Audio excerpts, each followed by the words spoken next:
Aleluia. Boa noite, queridos. Boa noite a todos, a paz.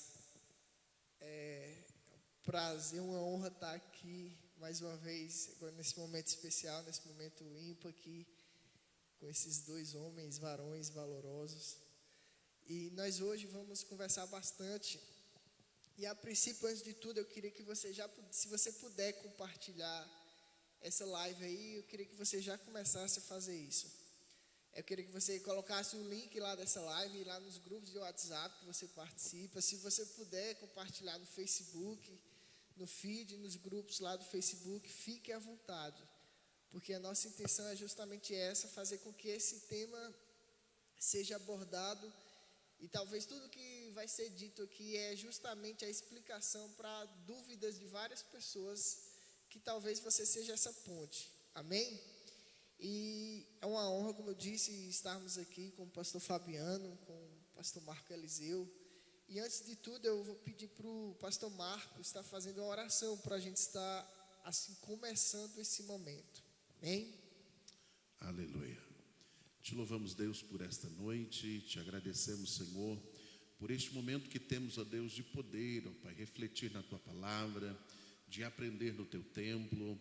Te peço, ó Espírito Santo, que o Senhor nos ajude, que o Senhor abra o nosso entendimento para a explanação da Tua palavra, que o Senhor possa, Deus, alcançar vidas e pessoas, tirando dúvidas no meio da Tua igreja, e que esta live, Jesus, venha a ser bênção e canal de bênção na vida de muitas pessoas. É o que nós oramos em o nome de Jesus. Amém e amém. Amém, amém, amém. Se você puder, se tiver algum problema, se estiver chegando algum problema, você puder compartilhar para a gente estar resolvendo, mas acredito que está tudo certo quanto ao som, quanto ao áudio, imagem. Antes de tudo, com certeza a grande maioria conhece, mas eu queria que cada um de vós se apresentasse. Primeiramente por mim, sou Silas aqui, sou só o gaiato aqui da história. E aqui na minha esquerda tem o pastor Marco, ele vai estar falando um pouco, se apresentando para a galera aí que está nos assistindo. E agora, fala o quê, rapaz? Bom, eu tenho me dedicado a Deus. Tenho já alguns anos servindo a Deus no ministério pastoral, agora aqui em Irecê, na Bahia. Deus tem nos dado muitas oportunidades de estudar a Bíblia, de conhecer o texto, e eu louvo a Deus por isso. Eu acho que é o suficiente. Amém. Pastor Fabiano. Primeiramente, é uma honra estar aqui essa noite. Está falando de um tema tão bom, tão gostoso como é falar do Espírito Santo. Eu sou o pastor Fabiano Pereira, algumas pessoas já me conhecem. Para quem não me conhece ainda, fique conosco até o final aí, que a gente vai estar conversando aqui, um bate-papo bem tranquilo sobre o Espírito Santo. E é isso aí, estamos juntos. Amém, amém. Como você já sabe, quando a gente sentou para discutir qual tema a gente poderia estar trazendo essa noite, vieram muitos temas como sugestão para a gente estar trazendo aqui nessa noite. Mas um que chamou a atenção principalmente dos pastores foi a respeito da terceira pessoa da Trindade, a respeito do Espírito Santo. Como você sabe, nós vamos estar falando acerca disso. Então, desde já, eu estou lhe acompanhando aqui pelo celular. Desde já, se você tem alguma dúvida, você já manda, que os dois teólogos aqui estão de plantão, e eu tenho certeza que vai vir uma resposta concreta e fundamentada exclusivamente na Bíblia. Amém? E eu queria já começar falando a respeito disso. Quem é o Espírito Santo? Quem é o Espírito Santo? Eu queria que vamos fazer igual aqueles debates, né? Vamos ter a réplica. Vai ser mais ou menos assim. E o pastor Marco, ele vai estar explanando um pouco a respeito disso. E logo mais a gente vai estar entrando em detalhes, e eu tenho certeza que a gente vai desenrolar isso aqui, vai ser bacana para a gente. Bom, o Espírito Santo falar sobre o Espírito Santo. A pergunta, na verdade, ela é bem... O poço é bem fundo. Não dá para explicar com rápidas palavras, não dá para explicar sem usar o texto bíblico e sem usar a história da igreja, porque na história da igreja foi fundamentada essa questão do Espírito Santo, mas eu posso resumidamente dizer, ele é Deus. Primeiro, nessa questão do Espírito Santo ser Deus, não é o que eu acho, não é o que eu penso. Tanto que eu particularmente não gosto muito dessa questão de eu acho. O achômetro não cabe numa discussão bíblica ou teológica. É importante nós termos referências para afirmar alguma coisa. E a referência que eu tenho para dizer e afirmar que o Espírito Santo é Deus é aquela de Ananias e Safira. Quando eles propõem o coração vender as suas herdades e eles fazem lá um projeto para dizer que vendeu por um preço menor, e quando ele chega diante da igreja para colocar a sua oferta aos pés do apóstolo Pedro, e Pedro questiona eles: rapaz, quanto que tu vendeu isso? Ele: eu vendi por X. Mas e por que você está trazendo isso aqui? Você porventura não está mentindo aos homens, você está mentindo a Deus. E depois ele diz que estava mentindo ao Espírito Santo. E logo em seguida a esposa dele também chega e acontece o mesmo fato. Então ali tem uma evidência muito clara de que o Espírito Santo é Deus. Resumidamente, dá para começarmos assim. Pastor Fabiano. O Espírito Santo de Deus, ele como Agostinho falou, e trouxe essa trindade bem mais à tona, um pouco mais adiante. O Espírito Santo, ele é uma pessoa. É a terceira pessoa da trindade. Nós temos Pai, Filho e Espírito Santo. É aquele mesmo Espírito que diz que antes da fundação do universo ele estava lá. Em Gênesis, quando diz: o Espírito de Deus pairava sobre a face do abismo. Não existia planeta, não existia terra, mas o Espírito Santo de Deus já estava lá. Eu creio, assim como o pastor Marcos, que é o mesmo Espírito que participou daquela reunião, quando eles estavam juntos ali e decidiram então: façamos o homem a nossa imagem e semelhança. E a Bíblia, ela vem e nos dá esse aparato, porque o Espírito Santo, ele é dotado de personalidade. Ele possui e contém em si mesmo os elementos que compõem a existência. O Espírito Santo é Deus. É uma pessoa, ele fala, ele sente, ele ama, ele tem intelecto, como está em Neemias 9:20. Ele ensina, ele guia, ele consola, ele intercede por nós, ele convence, ele testifica, ele chama, ele é jurídico ali, ele é nosso advogado, né? Ele intercede ao Pai. Então o Espírito Santo, ele é uma pessoa. Eu acho que ele advoga, né? Ele revela. Então o Espírito Santo, ele é uma pessoa. Amém. Então, sim, réplica. Amém, jogadora.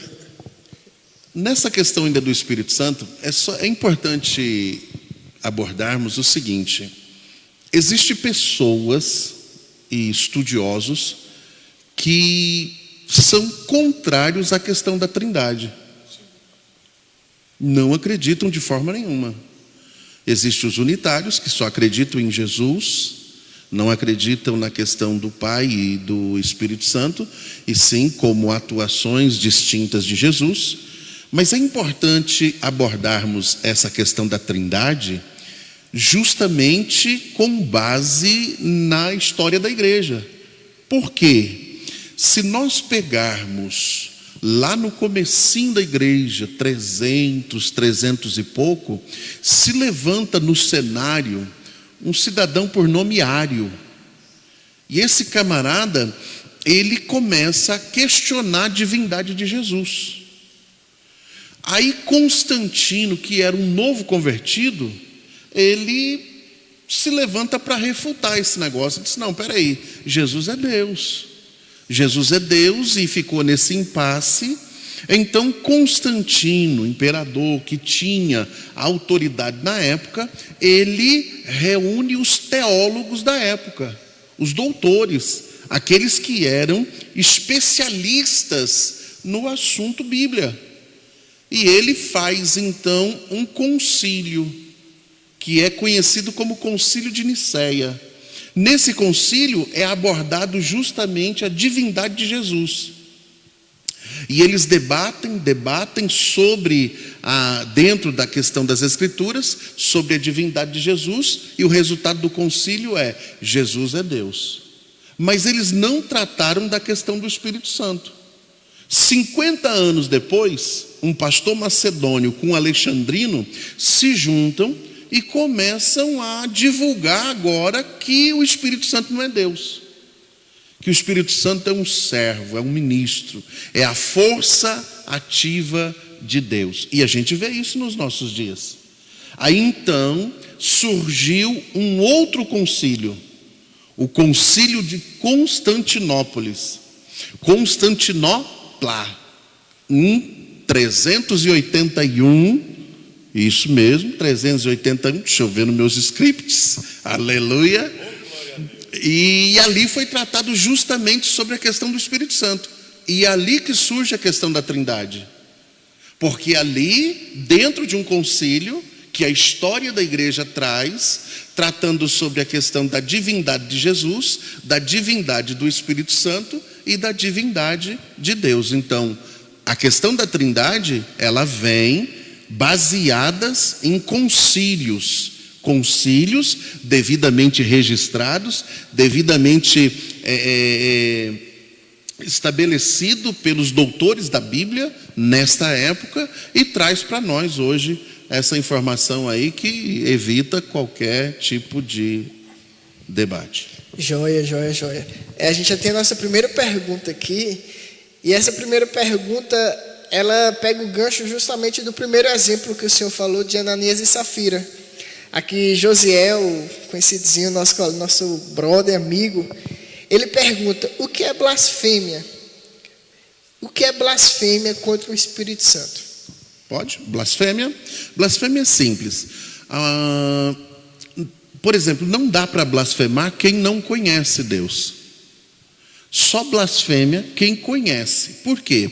Segundo Jesus, quando vai falar sobre aqueles judeus que estavam ali, quando eles começam a insultar a Jesus, ele diz: se vocês blasfemarem contra o Filho, tem perdão. Se vocês blasfemarem contra o Pai, tem perdão. Mas se vocês blasfemarem contra o Espírito Santo, não tem perdão.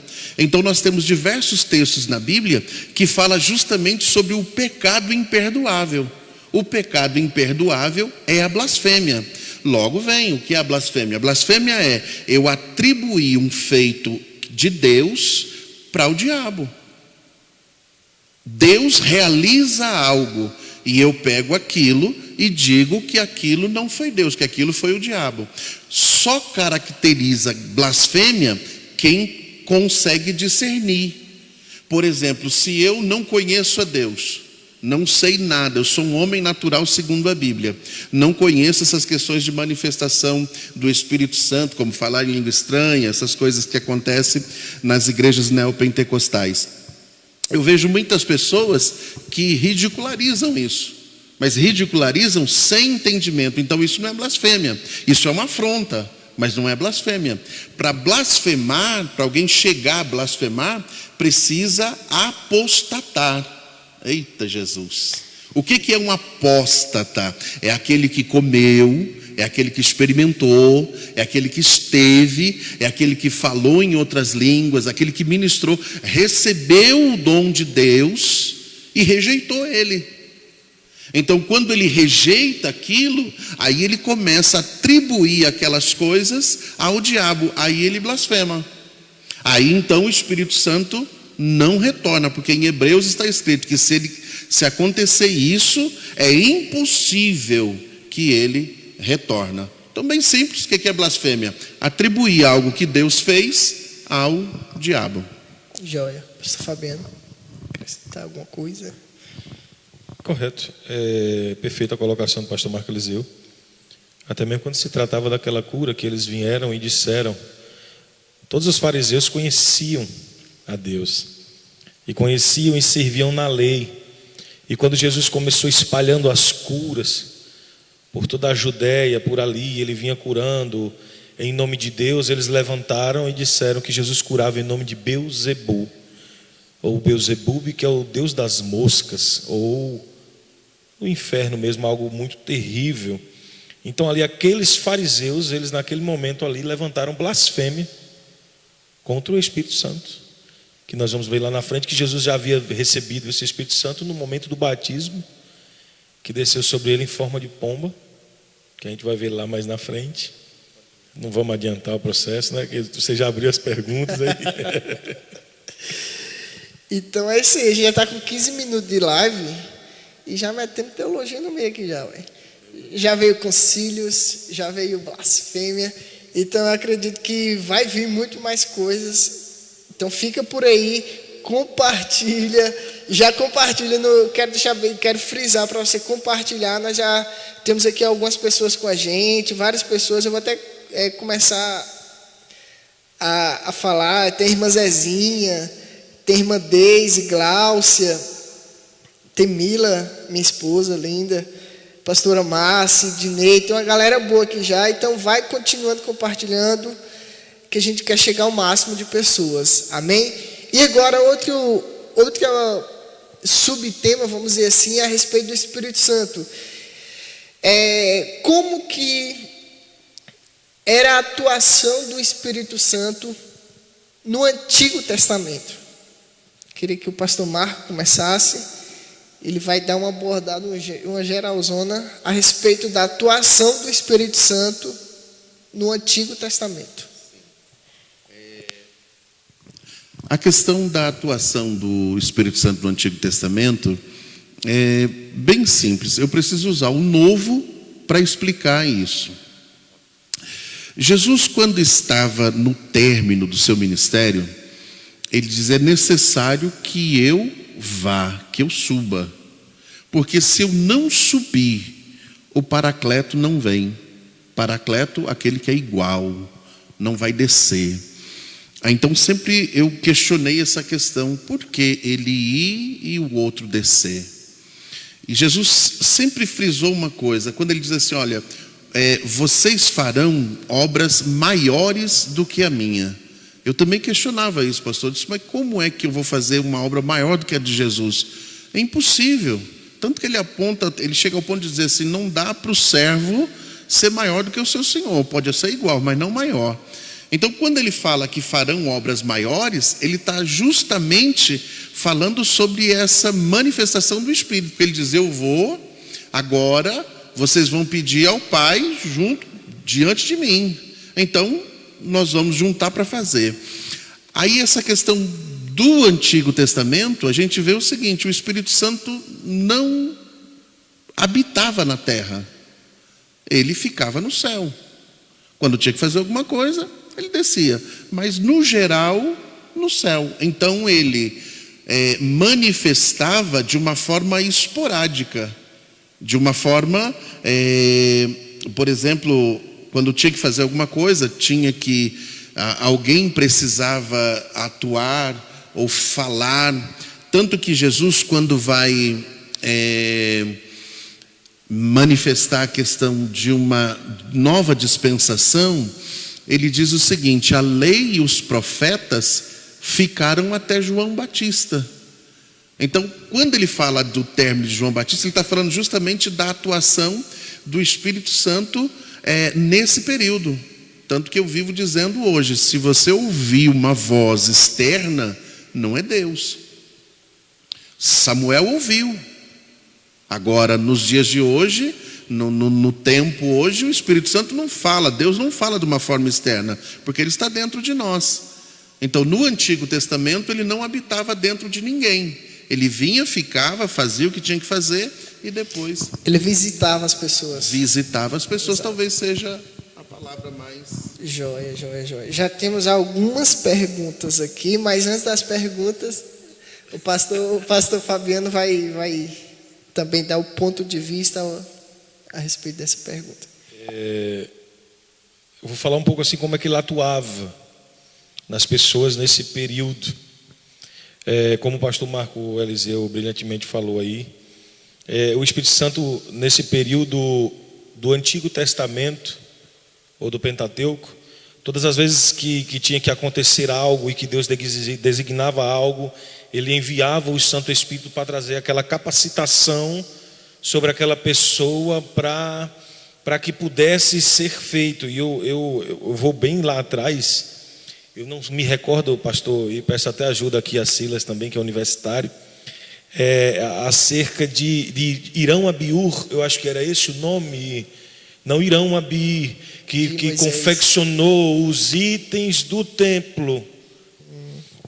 Bem lá atrás, quando Moisés, preste atenção, que cheio do Espírito Santo de Deus, foi direcionado a libertar o povo. Moisés foi cheio de Deus. Cheio de Deus para lançar o cajado e virar serpente, para pegar o cajado e ele deixar de ser serpente, para orar. Moisés foi cheio de Deus, cheio do Espírito Santo de Deus.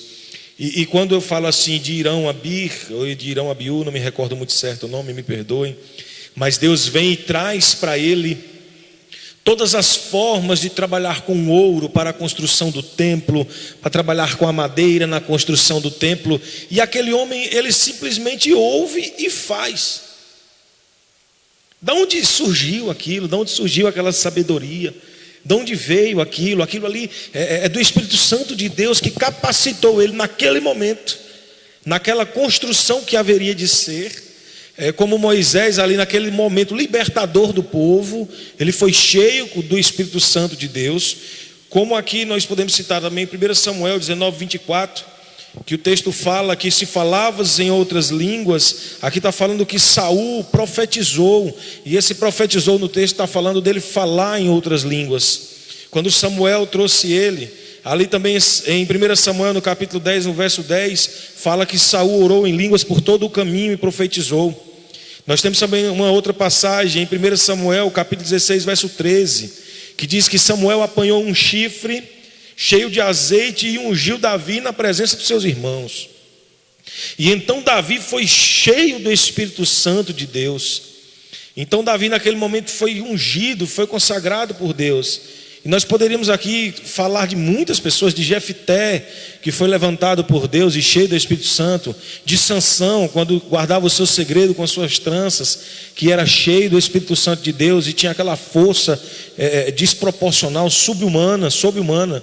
E muitas pessoas que na Bíblia, nesse período do Antigo Testamento, foram cheios do Espírito Santo de Deus para atuar em alguma área que Deus assim o quisesse.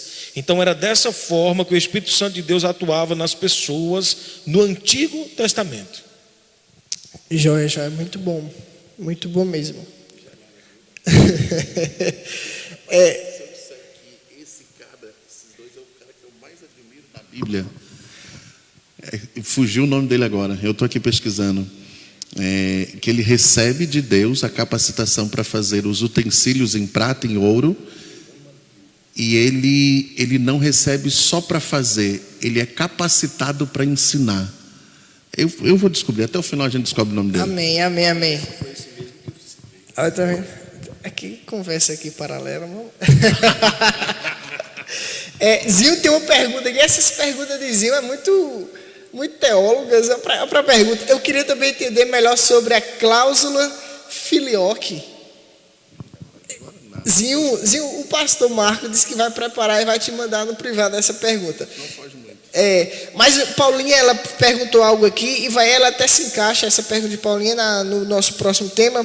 Paulinha pergunta o seguinte: quando uma pessoa está desviada, o Espírito Santo sai dela, e quando ela volta para os caminhos do Senhor, o Espírito Santo entra novamente? Tem gente que faz isso tantas vezes que eu não sei na verdade se alguma vez ela aceitou a Cristo de verdade. Vamos desenrolar. Forte essa é forte.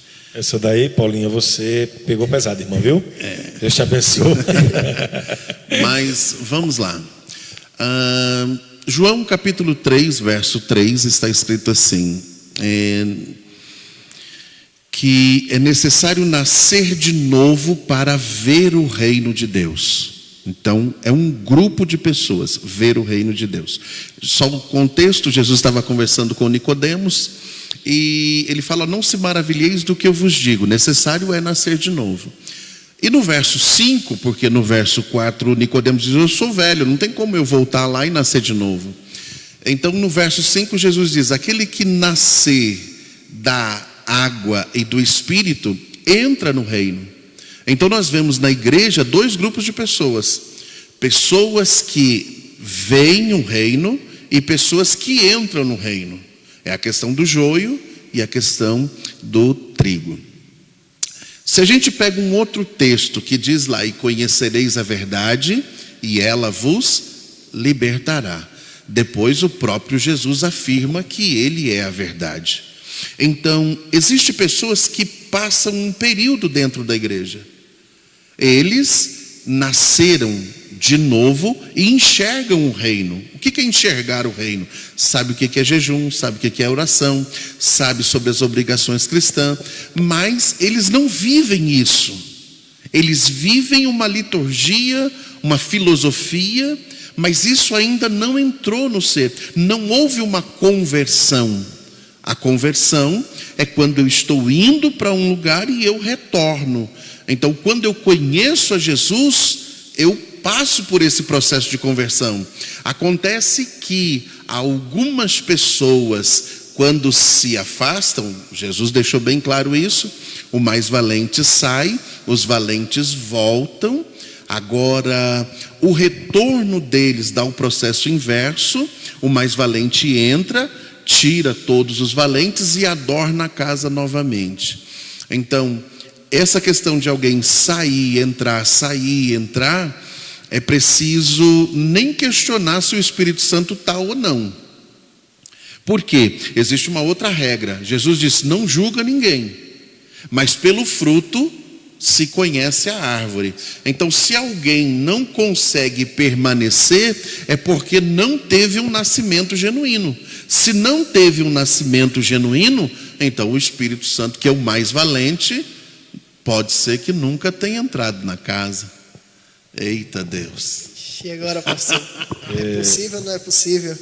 Na realidade, o texto é claro que diz: eu irei e não vos deixarei órfãos, eu vos deixarei o Consolador, o Espírito da verdade, que o mundo não pode receber, mas ele habita em vós e estará em vós para sempre. Eu concordo com o pastor Marco Eliseu, e quero citar aqui, que eu costumo muito falar de conversão. Quando a gente se converte e a gente tem um encontro genuíno com Deus, eu posso dizer isso e afirmar, porque isso aconteceu comigo e com os irmãos aqui presentes, com muitos que eu conheço. Nós deixamos de fazer aquilo que fazíamos e passamos a fazer e a viver a vontade que é de Deus e para Deus. Quando se fala em entrar e sair, em desviar-se e voltar-se para o caminho, nós temos aquela passagem do filho pródigo em que Jesus fala que ele, quando retornou, o pai fez uma festa tal, porque o filho que estava perdido havia retornado.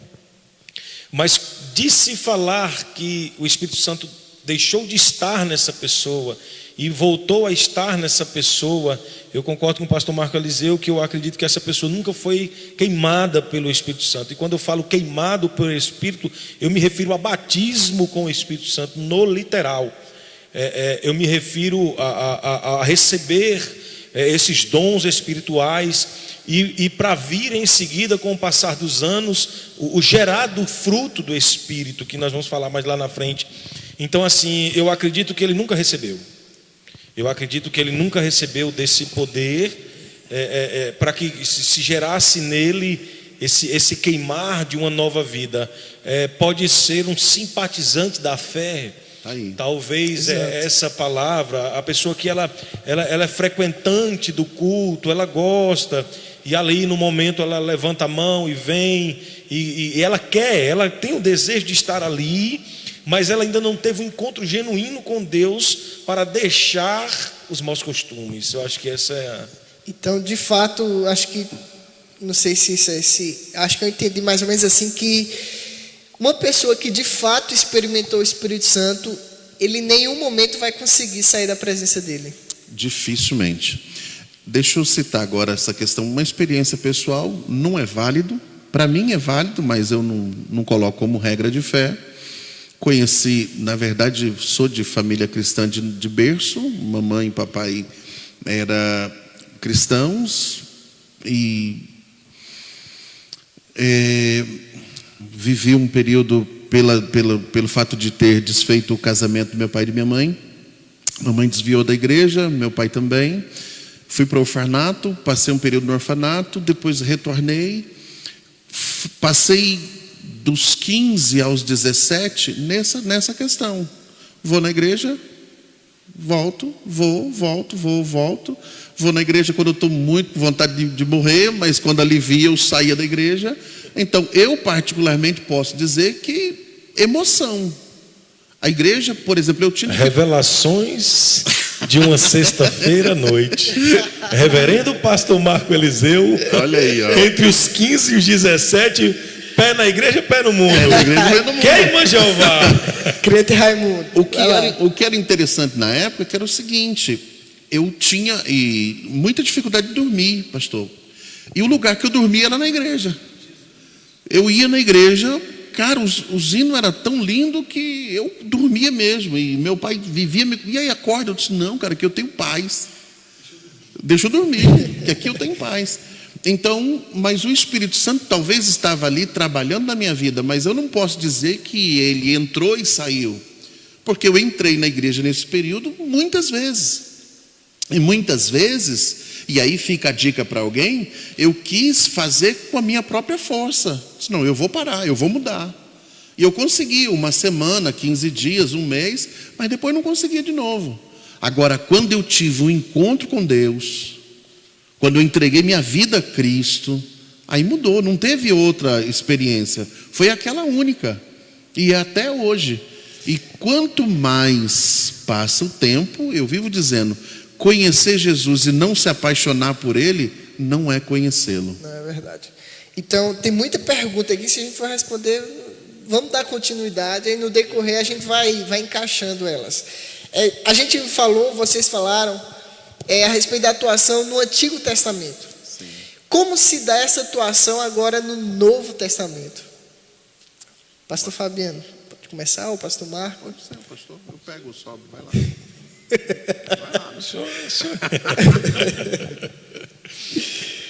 Essa atuação no Novo Testamento ou em nossos dias, eu vou trazer aqui um pouco aqui sobre o dia de Pentecostes. Na realidade, o dia de Pentecostes veio esse nome de um certo tempo para cá, quando o governo ali romano, né, pastor? Se não me foge, ele assumiu e por ser uma festa ali de 5 semanas, colocou o nome de Pentecostes, não é isso? É uma das festas judaicas, 50 dias depois da Páscoa. Corretamente. Que se encaixa numa outra festa que é as das colheitas. Corretamente. Então, está justamente aí. Que essa festa recebia o nome também de Festa das Colheitas. Isso. Recebia também o nome de Festa das Primícias. Isso. E recebeu um outro nome, das Cabanas. Das Cabanas, correto. Boa, pastor. O senhor Perfeito. é um fenômeno, pastor.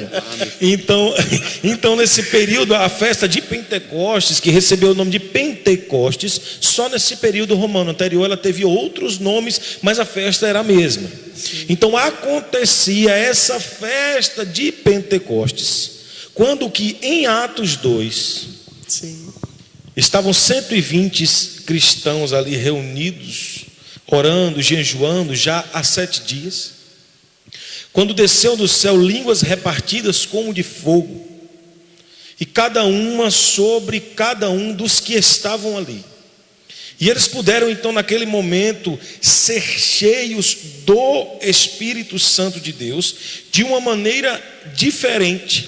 Foi a descida do Espírito Santo de uma maneira, eu acredito, no meu pequeno conhecimento, que João Batista citou isso, quando desceu sobre Jesus aquela pomba branca, tranquila, dizendo: aqui paz, esse aqui é puro e tal, que Jesus veio para purificar. Isso. Mas aí ele diz assim: olha, vai vir sobre ele aqui e tal, mas depois de mim vai vir um que batiza com fogo.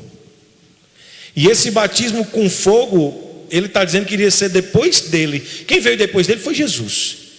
E quando Jesus vem e purifica e morre por nós na cruz do Calvário, e derrama o seu sangue carmesim sobre os nossos pecados, aquele então Espírito Santo do Antigo Testamento, que via quando Deus tinha um negócio na terra, ou quando tinha um negócio com alguém, agora ele vem para habitar.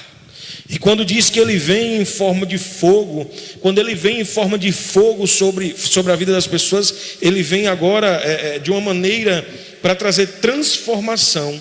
Ele vem para trazer mudança, sabe? Então, esse Espírito Santo, isso é um pouco sobre Pentecostes, sobre a festa de Pentecostes. Quando eles saíram dali, eles saíram totalmente transformados.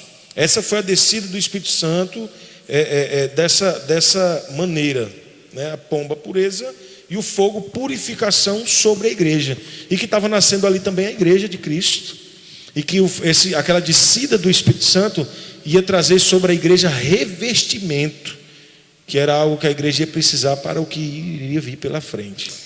Então eu já ouvi muitas pessoas dizerem que a primeira manifestação do Espírito Santo no Novo Testamento é em Atos 2, mas talvez seja antes, justamente no momento lá, quando em forma de uma pomba, não é isso? Talvez seja ali a primeira manifestação no Novo Testamento do Espírito Santo. Deixa eu pontuar algumas coisas, para não termos problema. Em primeira situação, a questão forma corpórea. Eu tive uma visão. Então, para eu explicar essa visão, eu uso comparações, correto? Eu estava em um lugar e eu vi, por exemplo, João teve uma visão e ele viu o Cordeiro de Deus, e ele descreveu.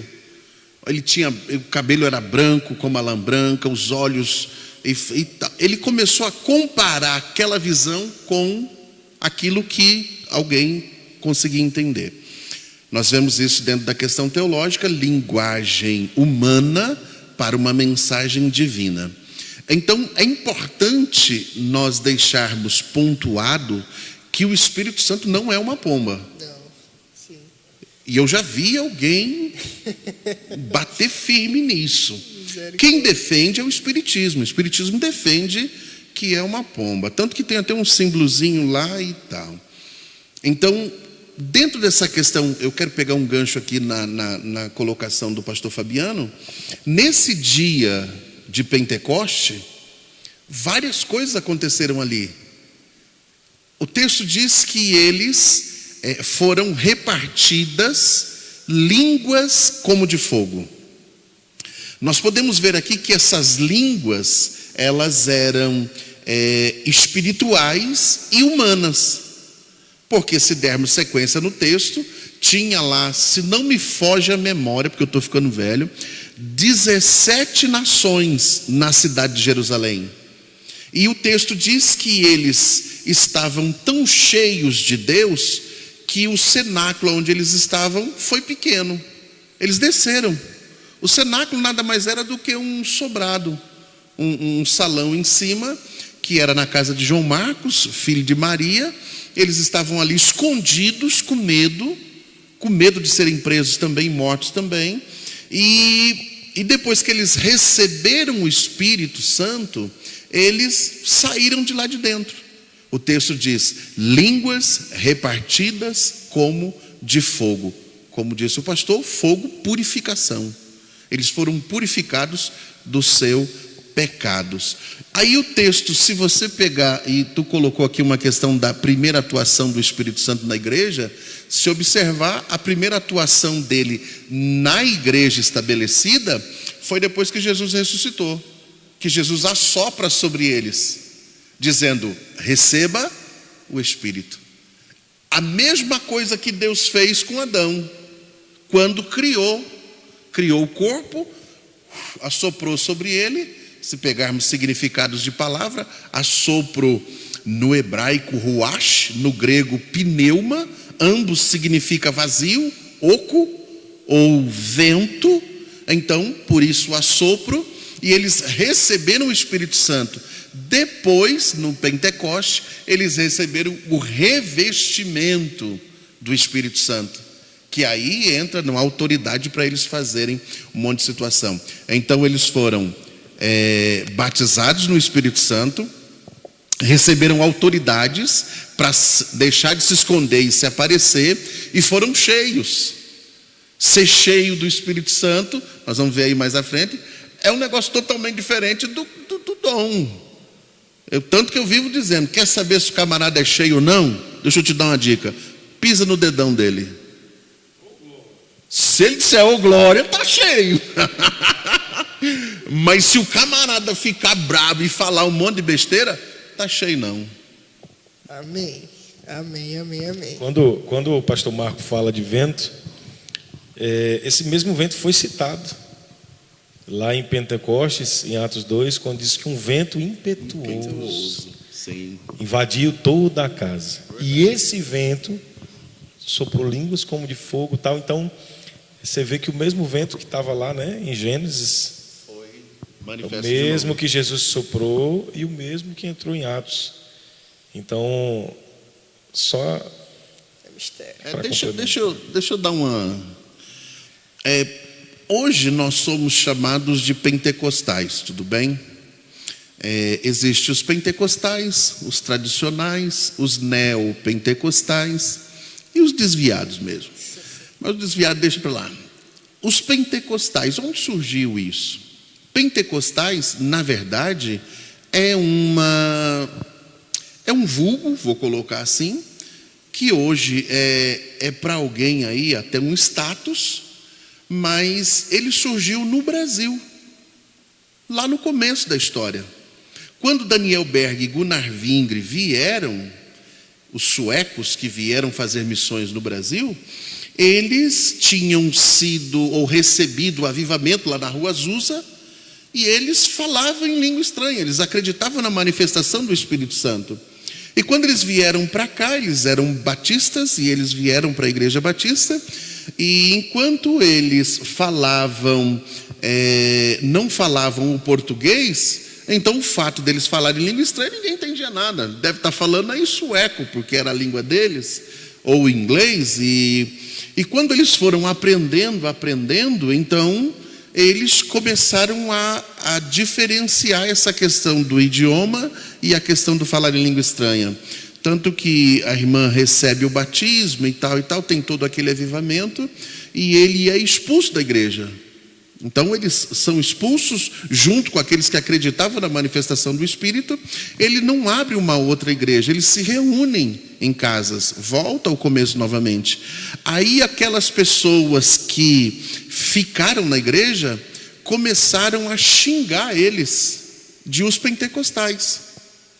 Então pentecostal não era um negócio muito bom não. Ser pentecostal quer dizer herege, quer dizer rebelde, quer dizer aquela pessoa que desviou porque dizia que esse negócio era coisa do cão. Então veio um avivamento nessa questão do ministério do ministério de Deus na vida deles no Brasil, que surgiu as Assembleias de Deus, e então ficou essa questão do pentecostal. Depois surgiu para o mundo todo. Show de bola. Tem uma pergunta aqui que João Paulo fez, que ela é perfeitamente o que o pastor Fabiano vai falar agora. João Paulo pergunta: qual a diferença entre o talento e o dom espiritual? O pastor ele vai estar explicando agora a diferença entre os dons do Espírito Santo e o fruto do Espírito, que é mais ou menos a mesma pergunta que ele fez. Glória a Deus. Quais as diferenças entre os dons espirituais e os frutos? Sim. Ou o fruto do Espírito? Os dons, ele pode até ser limitado, porém o fruto não. Os dons é recebido, mas o fruto é gerado. Amém? Os dons vêm de fora para dentro. E o fruto do Espírito é o inverso, ele é gerado de dentro para fora. E a gente vai falar disso aqui agora com muita clareza. Os dons, eles vêm prontos, eles vêm completos e perfeitos. Mas o fruto, ele requer um tempo para crescer e se desenvolver. Os dons espirituais nos traz poder e os frutos nos traz autoridade. Então nós temos aqui em 1 Coríntios capítulo 12, verso 1 em diante, fala dos dons. Aí nós vamos ter lá o dom da revelação, a palavra de sabedoria, né? A palavra de conhecimento, o dom de discernir espírito, dons de curar, dons de operação de milagres, dom de fé, dom de variedade de língua, dom de interpretação de línguas, dom de profecia. E quando nós entramos no fruto, aí nós entramos em amor, em gozo, em paz, longanimidade, benignidade, bondade, fé, mansidão, temperança e o domínio próprio. Posso uma comparação simples? Estudei, sou uma profissão qualquer, sou advogado. Eu vejo os dons como a ferramenta para a minha profissão. Mas um advogado atuando é uma coisa, um advogado dentro de casa é outra coisa. Um advogado no fórum, um advogado na audiência, no tribunal, ele representa algo. Mas ele fora disso é alguém comum. Tanto que alguém vai me perguntar: pastor, como é que o senhor... Não, qual o teu nome? Meu nome é Marco Eliseu. Aí outro dia eu disse isso para alguém disse: mas o senhor não é pastor? Eu disse: sim. Então por que o senhor não disse pastor Marco Eliseu? Eu disse: porque eu não estou na igreja. Na igreja eu exijo a autoridade que me foi dada, mas fora dela eu sou um cidadão comum. Então eu vejo os dons espirituais, mecanismo para eu executar uma tarefa, e o fruto para eu viver isso. Porque a gente vê aí muita gente que tem dom, mas são uns... Quase sai uma palavra que não devia. Mas... são os abençoados, né? Desculpa, Silas, interromper. Mas é tremendo isso, viu, pastor?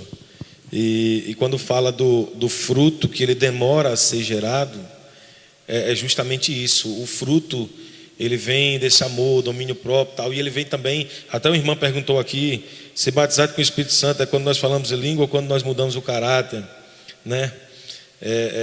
Essa mudança do caráter, ele vem, eu acredito que vem muito mais com o fruto do Espírito, que vem nessa geração e que muitas vezes ela não nasce da noite para o dia.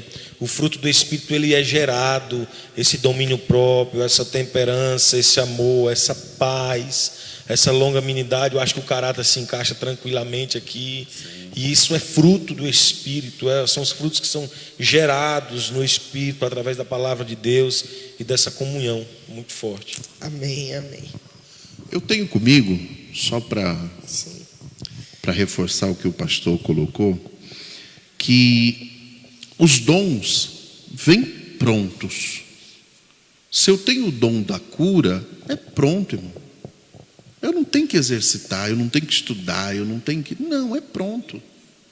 Outro dia alguém disse: não, você tem que decorar o nome de doença para tu ministrar sobre ela. Está amarrado, ou está expulso, ou está não sei o quê. Não há necessidade disso. Porque dons é dom. Agora o fruto não. O fruto eu preciso exercitar ele. Quer amor? Você quer aprender o que é amar? Romanos capítulo 5. A tribulação produz paciência. Paciência produz experiência. Então o fruto, ele só é gerado, ele só cresce se for exercitado. Foi derramado o amor dentro de mim? Foi. Mas ele precisa ser exercitado. E como é que se exercita o amor? Para isso tem a igreja. Ou lugarzinho para ter problema? Igreja.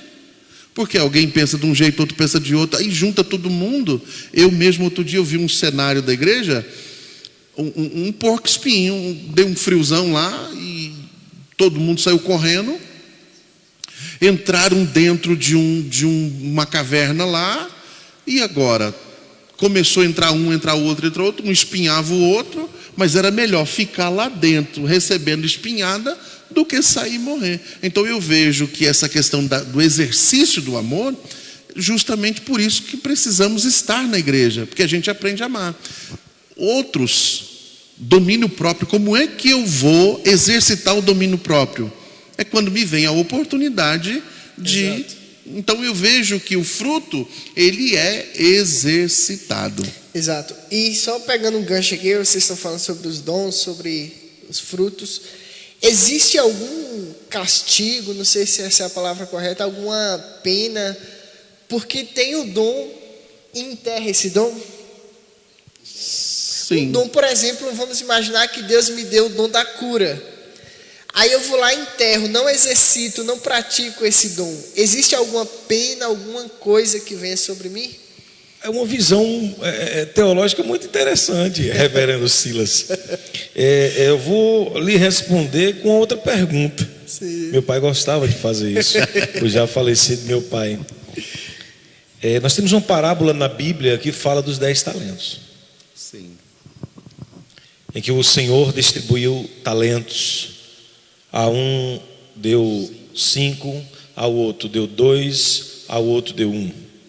E ele entregou esses talentos a eles e viajou, né? E quando ele retorna de viagem, um que tinha 3 multiplicou para 5, o que tinha 2, se não me engano, multiplicou para 4. E aí me restou um camarada que não fez nada com aquilo que ele recebeu de Deus. Pelo contrário, ele enterrou aquilo que Deus havia lhe dado. Ele enterrou aquilo que Deus havia lhe confiado. O que é que o Senhor faz? Ele diz: servo mau, tira, me dá aquilo que é meu, toma aquele único que ele tinha. E o que me chama a atenção, pastor Marco, é que ele não dá para o que gerou na média, ele dá para o que gerou acima. E ele diz uma frase que me chama muita atenção. Ele diz assim: aquele que tem, muito mais lhe será acrescentado, e aquele que não tem, até o que ele não tem, lhe será tirado. Por que aquilo que ele não tem? Porque aquilo que ele foi confiado por Deus, ele enterrou. E essa agora é do Espírito Santo de Deus, está quentinha, amém? Muitas vezes na nossa vida, Deus nos entrega os dons e os talentos, e nós o enterramos, com medo daquilo que as pessoas vão achar, do que as pessoas vão dizer, do que elas vão falar. E nós achamos que nós não temos capacidade de seguir adiante, levando aquele talento, seja ele 1, 2, 5 ou 10 que Deus nos confiou. E nós o enterramos e matamos o nosso ministério. E muitas vezes nós nos distanciamos do Pai por causa disso. Eu acho que essa é a sentença. Amém, amém. Então você que tem um dom, um talento, alguma coisa, Deus lhe deu um dom de pregar, de cantar, de falar, não sei. Exercite, porque senão vai ser tirado. Uma experiência pessoal. No começo da fé, eu tinha o sonho de mudar o mundo. Às vezes eu ouço o pastor Fabiano ministrar, e quando ele cita isso, eu falei: eita Deus, o sonho de mudar o mundo. E eu orei muito para isso. E eu pedi a Deus diversos dons para isso. Mas eu comecei a fazer com a capacidade que eu tinha. E por incrível que pareça, pastor, eu recebi tanta pedrada, tanto desconforto, tanta barreira, que a maior vontade era de desistir. E eu acredito que na igreja não é diferente. Se eu recebi o dom de pregar, por exemplo, vamos colocar aí como um dom, e eu vejo como um dom, cara, não vai ser fácil. Não vai. Outro dia alguém me questionou, porque tem alguém aí que ele tem problemas físicos e tem o dom da cura. E alguém chegou para ele e disse: por que tu não cura tu mesmo? Eu disse: cara, não sei, o dom foi me dado para eu curar os outros, não foi me dado para me curar. Então, esse talento que eu recebo, ele na verdade, para mim gera dores, mas para os outros gera vida. Então alguém desiste, por quê? Porque é espinhoso. Ninguém quer enterrar o talento por si só, ninguém quer desistir por si só, não quer, sabe da sentença. Quantas pessoas, se você indagar quem enterrou, e eu tenho certeza que Jesus, não, eu vou usar o texto, Jesus, por que, cara, tu enterrou? Dos 3, o mais crente era o que tinha um. Só que ele usou o conhecimento dele contra ele. Porque ele disse assim: olha, meu senhor, eu sei que o senhor é um Deus poderoso. O senhor colhe onde nunca plantou. O senhor ajunta onde nunca espalhou. Eu usei isso aí e fiquei com medo. Então por isso eu enterrei, está aqui, o seu talento está aqui. Jesus disse para ele: mas por que tu não colocou? Não deu para os bancários? Colocasse no banco para fazer alguma coisa. Cara, não poderia ter feito. Então eu vejo o seguinte: ele teve medo de arriscar.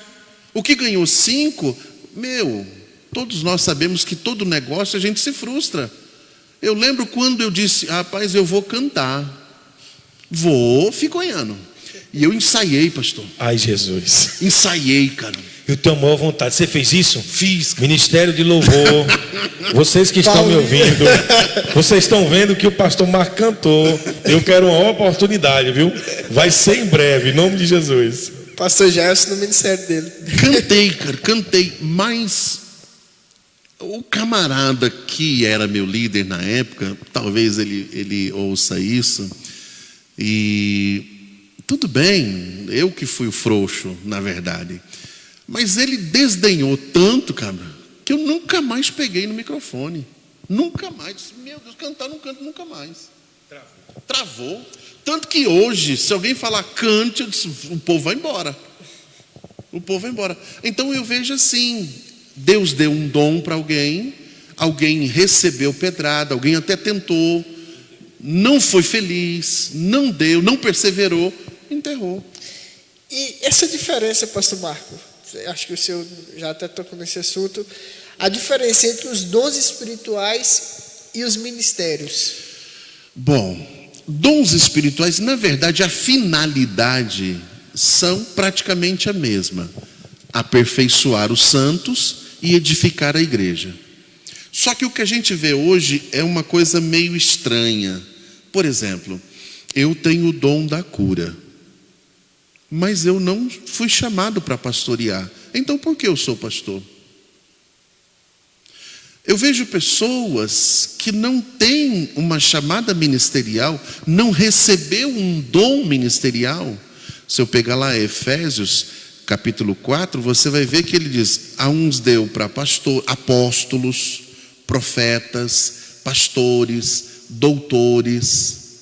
São pessoas que foram chamadas para estar trabalhando na administração da igreja.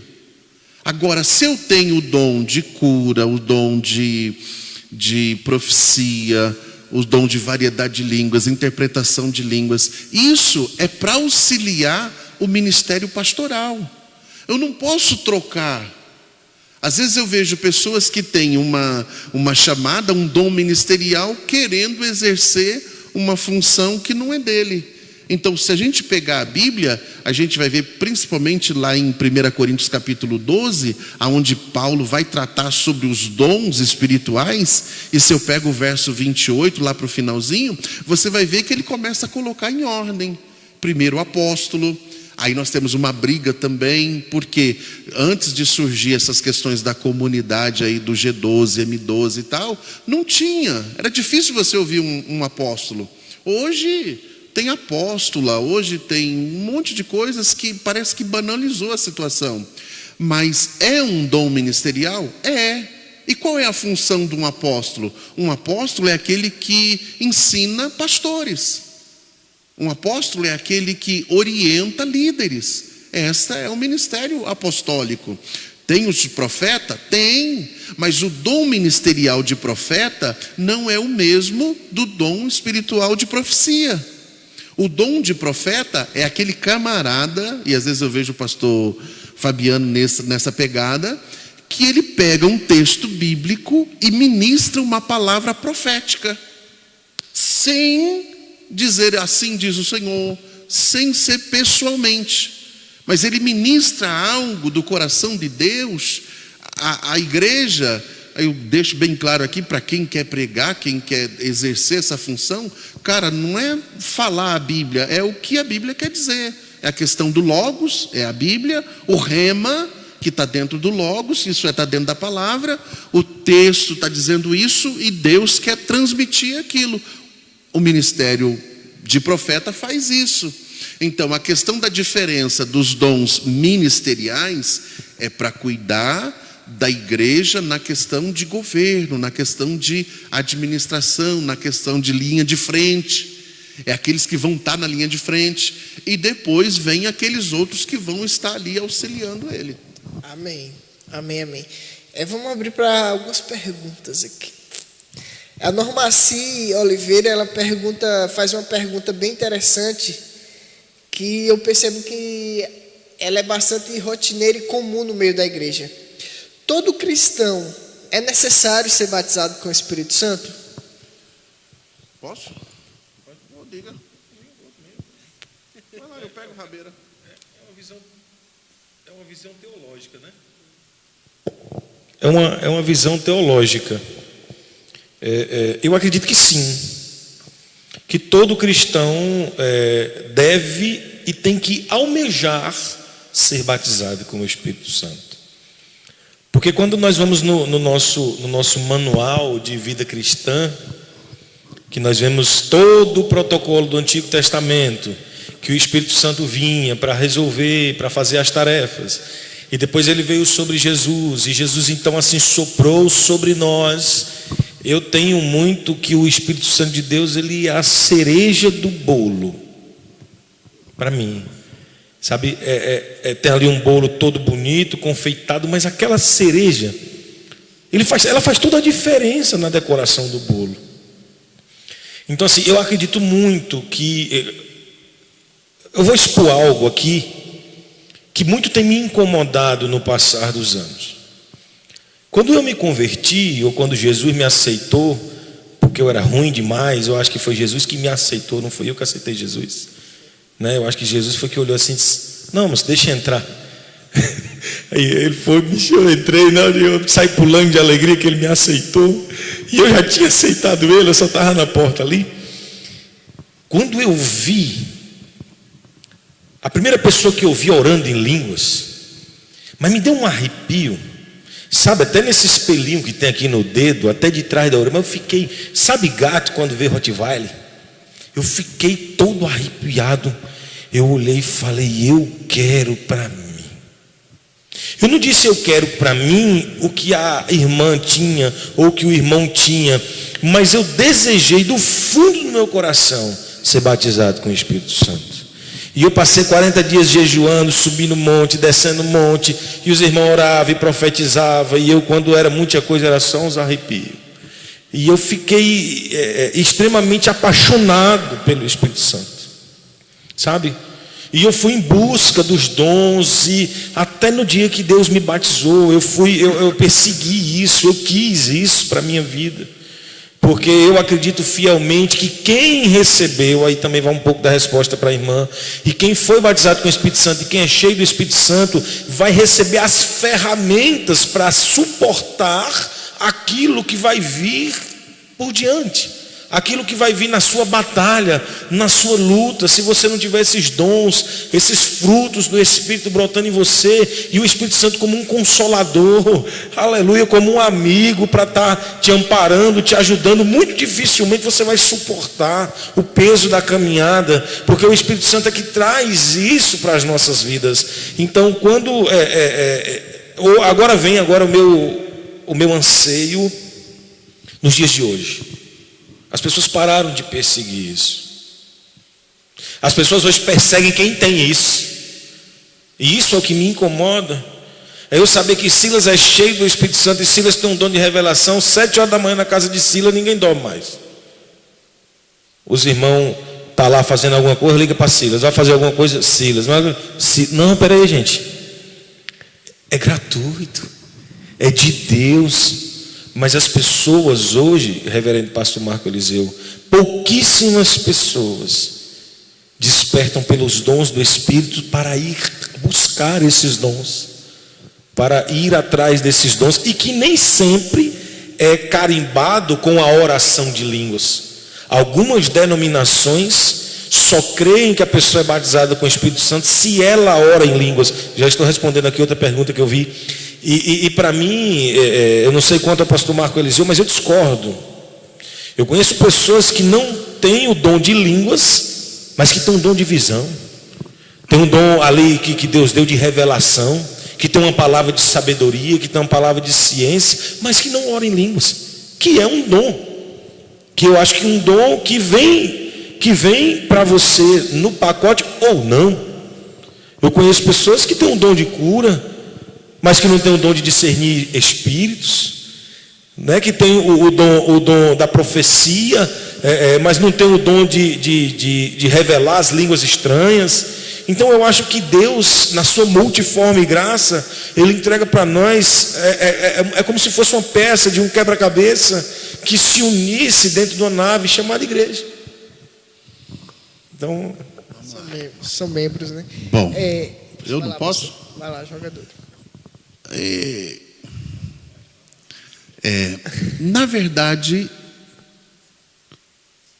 meio que um debate, eu vou ter que discordar um pouquinho do pastor. Tudo bem? Por quê? Ter o Espírito Santo. Para eu ter o Espírito Santo, o texto diz: ninguém diz Jesus é o Senhor se não for pelo Espírito Santo. Então, o texto diz: só vem a Deus aqueles que são de Deus. Então eu observo que receber o Espírito Santo é a partir do momento que eu abro as resistências. Deus me escolheu e eu aceito essa escolha. Então o Espírito Santo entra em mim e ele começa a trabalhar na minha vida no processo de regeneração. Ponto. Isso é uma coisa. Batismo no Espírito Santo é o revestimento dele. Então, eu vejo o seguinte: na experiência pessoal do pastor Fabiano, esse desejo veio devido à sua chamada. Mas tem pessoas que não foram chamados para isso. Eles estão na igreja. Romanos 12, versos 6 ao 8, fala de um grupo de pessoas, de dons, que não estão inseridos nos outros. Pessoas que foram capacitadas, pessoas que foram divinamente abençoadas, levando em consideração que dom significa uma dádiva, um presente. Então receberam de Deus algo, mas não foram batizados no Espírito Santo. Então o batismo no Espírito Santo, que é chamado na Bíblia em Atos 10, 45, de o dom do Espírito, isso tem um propósito. Por exemplo, para que eu falo em língua estranha? Paulo, quando vai falar sobre isso, ele dá mó coro na igreja, como diz alguém. Ele diz: vocês estão com problema aí na igreja de Corinto.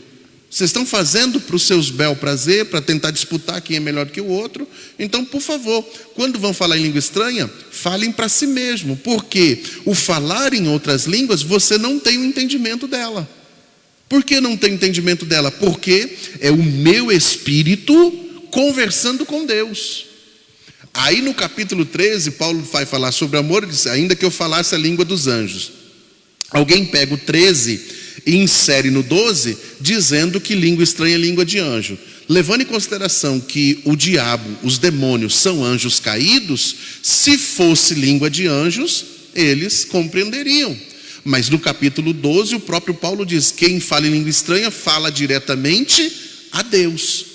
Então, quando eu falo em língua estranha, eu edifico o meu espírito, mas a minha alma fica sem entendimento.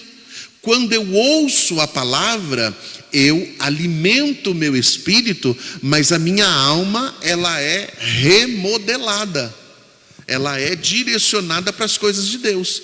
Então, não é todo mundo que vai ter o desejo de receber o batismo no Espírito Santo. Vai depender da chamada. Paulo vai falar sobre isso. É todo mundo apóstolo na igreja? É todo mundo cabeça na igreja?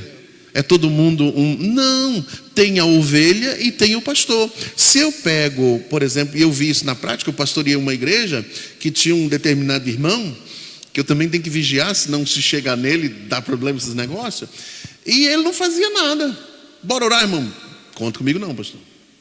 Bora evangelho? Não. Vigília? Não. Nada não. Eu disse, Jesus, o que esse cara está fazendo na igreja? Aí eu precisei fazer uma reforma na igreja. Ele disse, pastor, quanto é? Eu disse, é X. Ele disse, não precisa pedir para ninguém não. Estou aqui. Eu disse, ô Jesus, esse é um bom crente. Mudou agora, viu? Aí passou o tempo, continuamos nesse negócio. Vamos fazer isso? Não. Mas eu precisei colocar uns ventiladores na igreja. Ele foi. Eu falei, Deus, eu estou intrigado com esse camarada. Foi quando eu descobri Romanos 12. Romanos, eu até anotei aqui. É isso mesmo, Romanos 12, de 6 a 8. Que fala, a pessoa tem o dom de abençoar. Então, ele cumpre um papel na igreja. Essa pessoa, dificilmente, ela vai querer falar em língua estranha. Ele acha bonito, acha um negócio extraordinário, pode até querer, mas não vai ter força para buscar. Por quê? Ele não está inserido naquele contexto. E essa pessoa não deixa de ser mais crente ou menos crente. Justamente, por conta disso, não é menos crente não. Pastor, eu não falo em língua estranha, eu vou para o inferno, porque eu já ouvi isso. Não vai, pô, espera aí. Eu cumpri minhas obrigações, como é que eu sei se eu vou para o céu ou não? Aceitei Jesus? Aceitei. Creio que Ele existe? Creio. Me batizei? Me batizei. Participo da Santa Ceia da igreja local? Participo. Luto contra o pecado? Luto. Então gerou autoridade em mim. Pastor, eu peco todo dia? Peco, irmão. E Paulo vai explicar isso em Romanos capítulo 6, 5, 6 e 7, e vai até o 8. No 7 ele arrebenta, quando ele diz, miserável homem que eu sou. Por quê? Porque eu tenho que seguir duas leis. A lei da carne e a lei do espírito. A lei da carne, o que eu quero fazer, eu não faço. O bem que eu quero fazer não dá, porque o mal está dentro de mim. Mas a lei do espírito é diferente. A lei do espírito é diferente. Eu busco em Deus, Deus vai mortificar a minha carne através do jejum e eu consigo ser mais crente. Amém. Então, nós temos aí aquele versículo, né, que muitos são chamados, mas poucos os escolhidos, né? Talvez muita gente chamada para salvação, como o senhor disse aí, tem muitos lugares que tem ovelha que geralmente não quer participar. Mas são muito boas para abençoar. Sim. E muitos são chamados para o ministério. E aí vem a questão dos escolhidos. Leve em consideração a história da igreja. Se nós vermos que o avivamento em 1800 e daí para trás tinha focos. Se você pegar a igreja primitiva, até os anos 300. Misericórdia, pastor. Se a gente entrar na história da igreja aqui. Não, só para você ter uma questão dessa. Até o Espírito Santo aqui vai correr com a história da igreja. Entenda, só para a gente. É importante nós entendermos para compreender aqui. Se a gente pega, a igreja ficou um bom período sem a atuação do Espírito Santo. Correto. De uma forma como é hoje. Correto. E essas pessoas vão para o inferno? Como é que foi o nome do período? Foi período de trevas, como alguns falaram. Sim. Foi um grande período de um total silêncio do Espírito Santo, em que não existia, durante o período da história da igreja, a manifestação do Espírito. Até quando veio lá na Rua Azusa, todo o avivamento e começou esse movimento pentecostal, que o senhor explicou muito bem, nos Estados Unidos. E depois vieram para o Brasil e atracaram no Belém do Pará, o Gunnar Vingre, juntamente com o Daniel Berg, foram os fundadores da Assembleia de Deus, e vieram com esse fundamento todo para o Brasil. Então, olha, observa-se que existem muitas igrejas hoje, e homens e mulheres de Deus, que não creem na manifestação do Espírito Santo. Eles não acreditam em língua estranha, não acreditam em dons espirituais, não acreditam. Eles foram ensinados e doutrinados que isso ficaram para aquele tempo, não é para nós hoje. Estão extintos da salvação, estão fora. Você vê como a questão é muito séria. Você vê como que, às vezes, então eu vejo assim, há uma necessidade de busca, é importante, bom que todos busquem e sejam revestidos. Como vou fazer uso da palavra do Senhor. Na atuação é diferente. Porque no meu momento de prova, tanto que eu particularmente, quando eu passo um período de caverna, um período de luta, a minha língua estranha é diferente. É um outro tipo. Quando eu estou na benção, é outra coisa. Então há uma variedade, há uma mudança. Porque se é a forma de eu comunicar com Deus, você triste, você se comunica de um jeito, você na prova de outro, você na alegria de outro. Então é importante o batismo, muito importante, indispensável. Porém, tem pessoas que não vão querer. Amém. A irmã Zezinha, lá um pouco lá atrás, ela fez uma pergunta que ela é bem prática. Sim. Que ela está ali no nosso dia a dia. Já que vocês disseram que no Antigo Testamento o Espírito Santo visitava a gente, e agora no Novo ele está morando dentro da gente, como que no nosso dia a dia a gente consegue identificar essa vontade do Espírito Santo? Simples. Posso? Simples. A questão da atuação do Espírito. Por exemplo, como é que eu identifico a atuação da carne? Vontade de pecar. Eu estou com vontade de fazer isso, eu quero fazer aquilo, eu quero fazer aquilo. O que é isso? Atuação da carne. Qual é a atuação do Espírito? O inverso da carne. Se eu tenho vontade de orar, de jejuar, de ler a Bíblia, de estar na igreja, se eu tenho saudade de Jesus, isso é a atuação do Espírito. O problema nos dias de hoje, e talvez aí seja bem interessante para a pergunta, é o seguinte: o jejum deixou de ser uma ferramenta. Quando é usado de forma errada. Eu vou jejuar para Jesus me dar um bem, algo. Não dá certo? Jejum, ele serve, não é para eu pedir as coisas, ele serve para o Espírito Santo ter lugar em mim. Quer ser cheio de Deus? Jejue. Quer ter a sensibilidade? O que não pode acontecer é do irmão, que eu não posso citar o nome aqui, que dá problema. O camarada ficou tão crente que quando ele vai pôr a roupa, ele diz: "Ei, Jesus, o que o senhor acha? Pô, vira aqui na esquerda ou vira na direita?" Aí já zicou tudo, aí fugiu da questão. Escolhas eu faço diariamente. Outra coisa, se tem a Bíblia, a maior identificação ou sinal de que o Espírito Santo está atuando na minha vida é o desejo de conhecer as Escrituras. Por quê? Porque o próprio Jesus disse: ela testifica de mim, conhece as Escrituras e eu conheço a Jesus. Tanto que uma experiência pessoal, pastor, um dia eu disse: "Deus, eu queria te ver." Queria, Jesus. Aí Moisés era guerreiro igual eu. É claro que o cabo era manso e tal, era o cara, mas ele era crente igual eu, então eu quero. E eu quero, e eu quero, e eu quero, e eu quero, e eu quero, e eu quero, e eu nessa briga. E orando, e jejuando, e eu quero.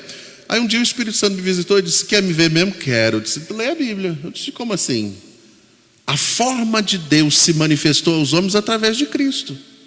Conheça o ministério de Jesus e você vai conseguir entender Deus. Eu disse: "Opa, peraí, olha aí. Olha que a questão." Então, para eu entender que o Espírito Santo está atuando na minha vida, Bíblia. Vai lá, pastor. A gente já está com quase 1h20 de live. A gente já está caminhando para o nosso final, porque a gente quer deixar esse gostinho assim, não quero mais.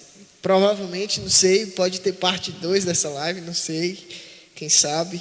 Mas é justamente isso, a atuação do Espírito Santo hoje. E não estava no script ali, mas eu queria que vocês falassem um pouco, já que a gente está falando do Espírito Santo hoje, eu queria que vocês falassem a respeito da atuação do Espírito Santo nesse momento exato que a gente está vivendo hoje, de pandemia, de coronavírus, de aflição, de crise em várias áreas, política, financeira, econômica, tudo. Como é que fica o Espírito Santo nesse meio que a gente está inserido hoje, nesse exato momento? Eu acredito muito que ele está fazendo uso da atribuição de consolador. Esse período que nós estamos vivendo é um período de muito desespero por algumas partes, mas que nenhuma parte nesse momento está tendo muita confiança em o que pode acontecer de fato, porque nem nós mesmos estamos tendo ideia da proporção do que pode vir pelo caminho. Eu, inclusive, na minha opinião, eu enxergo algumas coisas. Aí é o pastor Marco Eliseu, aí, que é especialista aí, em escatologia. Mas eu acredito muito que Deus já está nos preparando. As pessoas vieram, pastor, é a grande tribulação. Eu digo, meu irmão, não está nem perto. Mas eu acredito muito que Deus está nos treinando aí, pastor, para a gente já ir pegando um jeito, porque eu acho que a qualquer momento vai começar aí a perseguição da igreja. Eu vejo algumas coisas incomuns nesse vírus. Vamos falar espiritualmente, já que estamos falando do Espírito Santo. Existe um afastamento das pessoas. Eu não posso mais te abraçar. Eu não posso mais pegar na tua mão. Eu não posso mais colocar a tua cabeça no meu ombro quando tu quer chorar e de alguma forma te dar um afago como um amigo. Isso gera solidão. Quando alguém adquire o vírus, ele vai para o isolamento. Então, quando acontece algo em uma cidade, vai para uma quarentena, um isolamento social, um afastamento em que se consegue, em algumas atividades comerciais, voltar ao normal, se precavendo, mas que as igrejas não podem abrir. Então, espiritualmente falando, tem muitas coisas ocultas, que quem tem essa sensibilidade do Espírito Santo está sentindo algo negro no ambiente, algo terrível. E isso está ocasionando um esfriamento de fé por parte de muitos irmãos que se afastaram dessa fogueira chamada igreja. E dentro de nós tem que existir essa busca, como o pastor Marco Eliseu colocou, nós temos que exercitar isso. Sabe, eu iniciei um jejum agora dia 1º de junho. Convidei algumas pessoas, estive aqui, falei, olha, eu vou começar dia 1º e vou até o dia 30. Eu vou porque eu quero, eu preciso disso.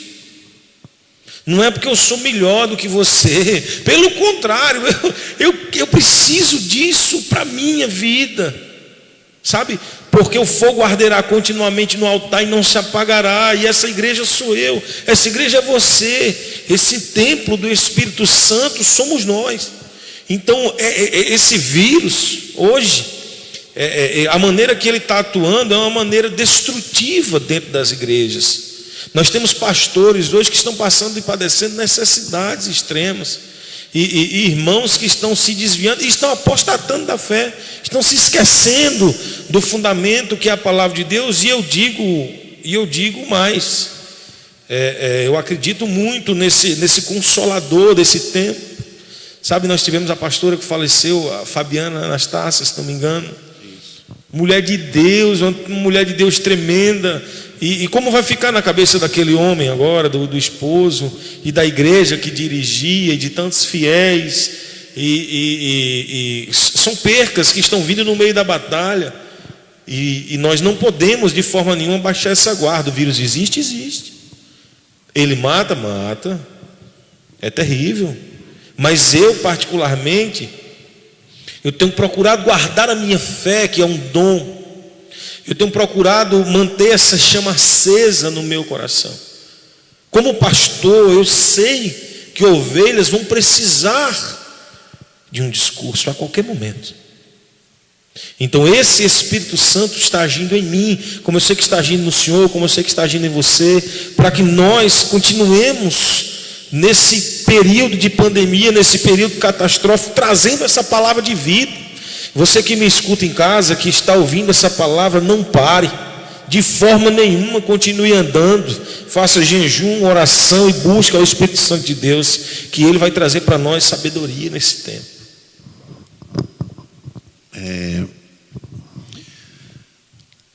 A atuação do Espírito Santo nesse período. Eu vi o pastor Fabiano trazendo um posicionamento numa questão humana para o céu, dentro de uma visão espiritual. Vamos fazer o caminho inverso, para a gente entender. Se eu pego o texto bíblico, eu vejo que na terra, problemas mundiais já aconteceram diversas vezes. No livro de Gênesis, por exemplo, nós vemos fome no tempo de Abraão na terra toda. Fome no tempo de Isaac na terra toda. Fome no tempo de Jacó na terra toda.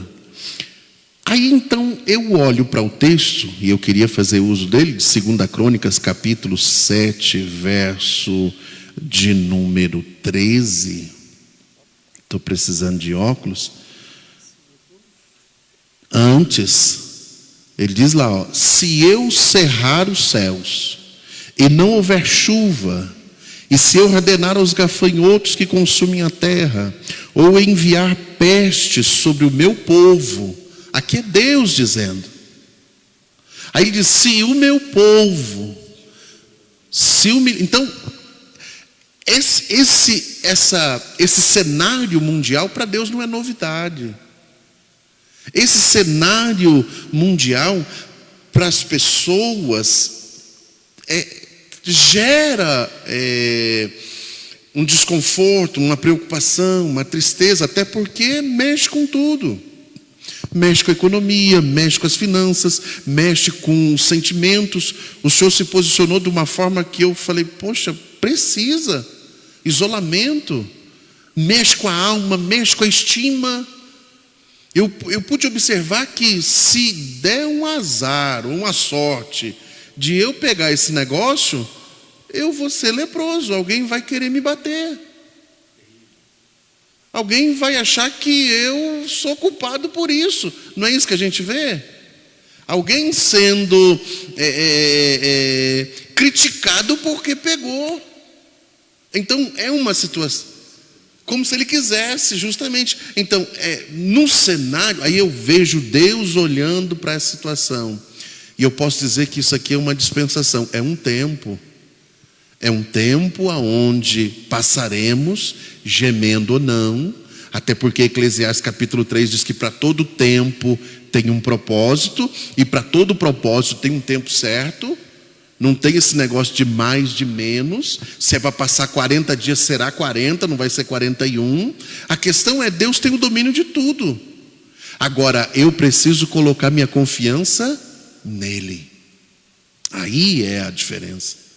Aí é o desafio, na verdade. Colocar a minha confiança plena. Porque às vezes eu vejo alguém, eu confio enquanto eu estou no culto e quando eu estou recebendo uma palavra. Mas quando eu olho para a minha realidade, Jesus, e agora? Eu conversava com alguém hoje, eu até dizia, mas pastor, Deus falou comigo e tal, me direcionou assim. Eu disse, legal, e agora? Aí eu precisava que ele falasse de novo. Não, pô, ele já falou uma vez. Não tem esse negócio, agora tu tem que ficar firmado nessa palavra. Agora tu tem que crer nela e ir até o final nela. Então eu vejo esse período de hoje, respeitando o tempo aí, que eu já extrapolei, como um período de Deus tratar com os habitantes da terra. Veio a peste, veio. Só que se eu pegar a Bíblia, a história novamente, eu vou ver no Egito, por exemplo, Deus fazia diferença entre o justo e o ímpio. A praga vinha para o povo egípcio, mas não vinha para Israel. E eles estavam ali dentro. Então a questão está no seguinte, então quer dizer que a pastora que pegou o vídeo, então ela não era crente? Não, irmão, chegou o momento dela. Eu vejo assim, chegou o meu momento, chegou. Oh Jesus, se chegou a hora, o veículo que vai me conduzir pode ser qualquer um. Então a questão está, se eu entendo sobre, aí entra escatologia, sobre o céu, e eu vejo que o céu é muito melhor do que aqui na terra, e morrer é lucro. Paulo disse isso.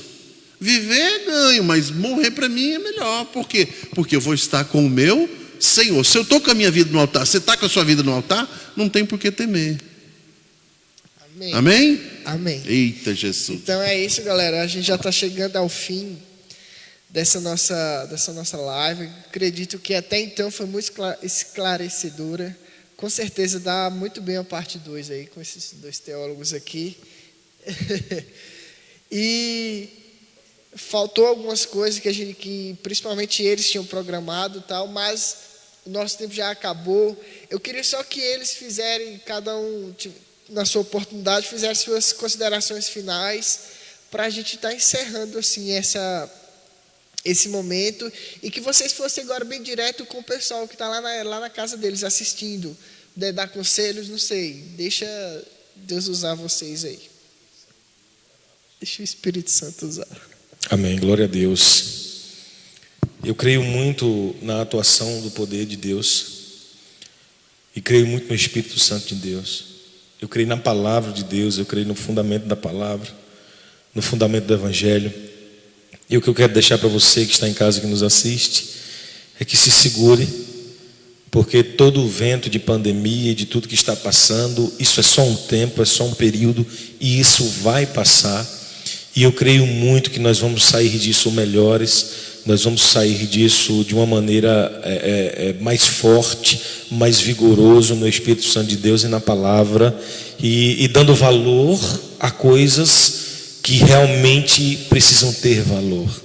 Valor à família, valor para dentro da nossa casa, dentro de um conceito geral, valores morais que foram abandonados, maridos para com suas esposas e com seus filhos, esposas para com seus maridos e os seus filhos. E eu acredito muito que Deus está reservando esse tempo até mesmo para resgatar famílias, até mesmo para trazer de volta esse amor que estava adormecido pela palavra, né? Pelo próprio Espírito Santo. E na palavra está escrito que até o desejo de adorar vem de ti. Então até o desejo de adorar a Deus vem de Deus. Então é chegado esse tempo, e Deus tem nos levantado como atalaias nessa terra, a nós aqui, a vocês que estão em casa, que nos assistem. Eu quero deixar uma palavra de Deus para a sua vida e pedir que Deus acolha dentro do coração dele todos os teus anseios, tudo aquilo que você tem sofrido e que você tem passado, e que o Espírito Santo de Deus, o Consolador que habita em nós e que está em nós para sempre, possa estar cuidando de você e da sua família, em nome de Jesus, amém. Pastor Marco. Eu quero apenas dizer para ti o seguinte: nós vivemos a época do Espírito Santo. Ele vai estar na igreja, e ele estará na igreja até o dia do arrebatamento, onde leva a igreja. Aproveite esse momento. Como disse o pastor, e eu faço uso dessas palavras, Deus reservou para nós nesse tempo revermos conceitos. Porque até então, não sei você, mas eu vivia atrás de coisas que hoje eu vejo que era supérfluo. E hoje eu consegui resgatar valores que eu não tinha até então, que para mim era comum. Então é um período de repensar, é um período de refazer, é um período de planejamento novamente, e isso é importante. Mas eu queria deixar aqui para ti uma palavra profética. Amém? Porque eu entendo que a profecia, já entrando nessa questão aqui, só para a última informaçãozinha, existe dentro da palavra profética aquela que Deus me autoriza e aquela que Deus me manda. Quando eu digo que Deus mandou, quando Ele não disse, é mentira, está fora. Mas quando Ele me autoriza, e essa autorização vem da fonte, que é a palavra, porque somos dispenseiros, isso é, trabalhamos na dispensa de Deus, temos acesso a ela, e podemos pegar o que tu precisa e te entregar na tua mão. Então a palavra profética para ti é justamente a seguinte: se tu deres ouvido à voz do Espírito, novas oportunidades surgirão na sua vida. Escute, por que a voz do Espírito? Porque nós temos muitas vozes nos dias de hoje, muita gente falando, e às vezes eu não consigo entender bem. Consulta a palavra, pela palavra eu identifico. Então quando eu consigo discernir que é o Espírito através da palavra, as coisas acontecem na minha vida. E a palavra profética para ti é o seguinte: vinda do céu para tu, até o que era para dar errado, Ele fará dar certo. Amém? Que Deus abençoe. Amém. Em nome de Jesus. Então, amém, pessoal. Muito obrigado por você que ficou esse tempo, esse período com a gente. Reservou essa 1h30 do seu dia, sua noite para ficar com a gente. Algumas pessoas aqui já comentaram que de fato foi bastante edificante essa live. E pode ter certeza que próximas virão em nome de Cristo. Amém? Então, que Deus assim possa estar abençoando a tua casa. Eu vou pedir, o pastor Marco orou abrindo, agora o pastor vai orar fechando essa live. E que assim, no nome de Jesus, esse espírito que tanto foi dito aqui possa inundar e encher toda a tua casa, todo o teu interior nesse momento. Amém. Isso. O pastor Marco falou aqui, se você quer que a gente tenha uma próxima live, que a gente provavelmente vai ter, se você tiver alguma sugestão de tema para a gente trazer na próxima live, você pode comentar aí embaixo, você pode estar comentando aí que a gente vai estar fazendo. Amém, reverendo? Senhor Deus Todo-Poderoso, oh Deus, nos guarda nessa hora. Que todo conhecimento que foi aqui atribuído pelo Teu Espírito Santo e pela Tua Palavra possa adentrar no coração das pessoas que nos ouviram, Senhor, e possa fazer morada, Pai, e multiplicar essa semente no coração deles, que venha arder no peito deles o desejo pela Palavra, pelo Espírito Santo, Senhor Deus. Que o Teu Espírito Santo possa estar, Senhor Deus, no meio da igreja em todo o tempo, ministrando os corações, trazendo para nós revelações da Tua Palavra em todo o tempo. Oh Deus, que nós possamos assim ser edificados, Deus, em o nome de Jesus Cristo, nessa construção tão solene, meu Deus, que é nosso dia a dia, a estar Te servindo em todo o tempo, como dispenseiros da graça, como copeiros, como mordomos que somos, Deus, como servos que somos, Deus, da Tua Palavra. Muito obrigado, Jesus. Eu quero Te agradecer pela oportunidade de estarmos aqui reunidos, falando do Teu reino, Senhor Deus, da Tua Palavra, para edificação, Senhor Deus, da Tua casa. Nos abençoa em todo o tempo, nos guarda, nos prospera, em o nome de Jesus. Amém. Amém. Deus abençoe a todos.